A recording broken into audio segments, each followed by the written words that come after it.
Welcome to Bedtime Stories. My name is Stephanie. I work at the Branch Bookstore, and today I'm going to read you Make Way for Ducklings by Robert McCloskey. Mr. and Mrs. Mallard were looking for a place to live, but every time Mr. Mallard saw what looked like a nice place, Mrs. Mallard said it was no good. There were sure to be foxes in the woods or turtles in the water, and she was not going to raise a family where there might be foxes or turtles. So they flew on and on. When they got to Boston, they felt too tired to fly any further. There was a nice pond in the public garden with a little island on it, the very place to spend the night, quacked Mrs. Mallard. So down they flapped. The next morning, they fished for their breakfast in the mud at the bottom of the pond, but they didn't find much. Just as they were getting ready to start on their way, a strange, enormous bird came by. It was pushing a boat full of people, and there was a man sitting on its back.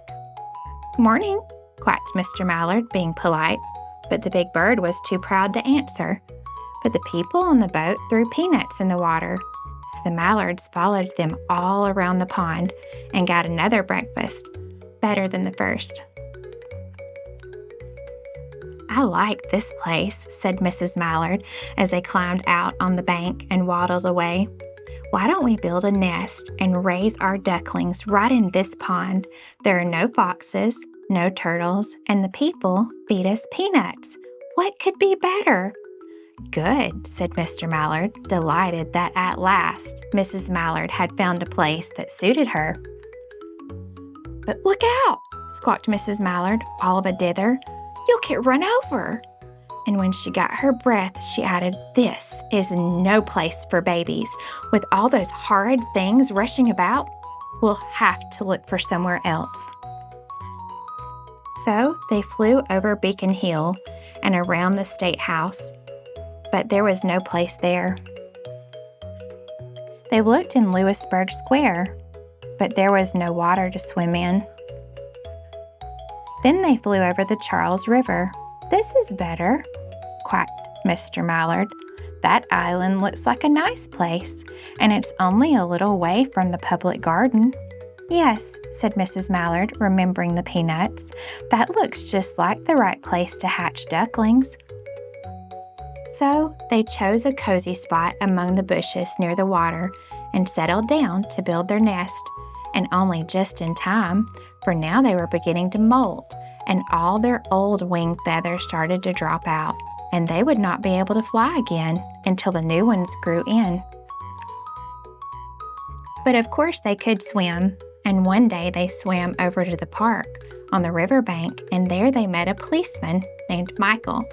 Michael fed them peanuts, and after that the Mallards called on Michael every day. After Mrs. Mallard had laid 8 eggs in the nest, she couldn't go to visit Michael anymore because she had to sit on the eggs to keep them warm. She moved off the nest only to get a drink of water or to have her lunch or to count the eggs and make sure they were all there. One day the ducklings hatched out. First came Jack, then Cack, then Lack, then Mack, and Knack, and Quack, and Pack, and Quack. Mr. and Mrs. Mallard were bursting with pride. It was a great responsibility taking care of so many ducklings, and it kept them very busy. But one day Mr. Mallard decided he'd like to take a trip to see what the rest of the river was like further on. So off he set. "I'll meet you in a week in the public garden," he quacked over his shoulder. "Take good care of the ducklings." "Don't you worry," said Mrs. Mallard. "I know all about bringing up children." And she did. She taught them how to swim and dive. She taught them how to walk in a line, to come when they were called, and to keep a safe distance from bikes and scooters and other things with wheels. When at last she felt perfectly satisfied with them, she said one morning, "Come along, children, follow me." Before you could wink an eyelash, Jack, Cack, Lack, Mack, Knack, Quack, Pack, and Quack fell into line. just as they had been taught. Mrs. Mallard led the way into the water, and they swam behind her to the opposite bank. There they waded ashore and waddled along until they came to the highway. Mrs. Mallard stepped out to cross the road. Honk, honk, went the horns on the speeding cars. Quack, went Mrs. Mallard as she tumbled back again. Quack, quack, quack, quack, went Jack, Cack, Lack, Mack, Knack, Quack, Pack, and Quack, just as loud as their little quackers could quack. The cars kept speeding by and honking, and Mrs. Mallard and the ducklings kept right on quack, quack, quack, quack, quacking. They made such a noise that Michael came running, waving his arms and blowing his whistle.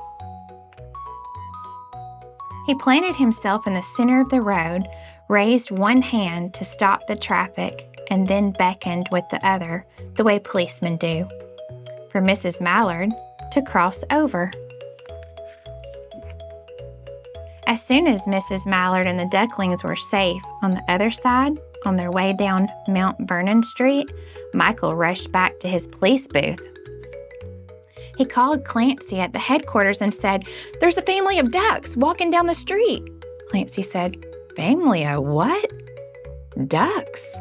"Yes, ducks," yelled Michael. "Send a police car, quick." Meanwhile, Mrs. Mallard had reached the corner bookshop and turned into Charles Street with Jack, Cack, Lack, Mack, Knack, Quack, Pack, and Quack, all marching in a line behind her. Everyone stared. An old lady from Beacon Hill said, "Isn't it amazing?" And the man who swept the street said, "Well now, ain't that nice?" And when Mrs. Mallard heard them, she was so proud. She tipped her nose up in the air and she walked along with an extra swing in her waddle. When they came to the corner of Beacon Street, there was the police car with 4 policemen that Clancy had sent from headquarters. The policemen held back the traffic so that Mrs. Mallard and the ducklings could march across the street, right on into the public garden. Inside the gate, they all turned around to say thank you to the policeman. The policeman smiled and waved goodbye. When they reached the pond and swam across to the little island, there was Mr. Mallard waiting for them, just as he had promised.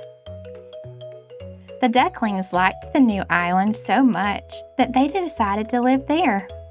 All day long they followed the swan boats and eat peanuts. And when the night falls, they swim to their little island and go to sleep. The end. See you next time.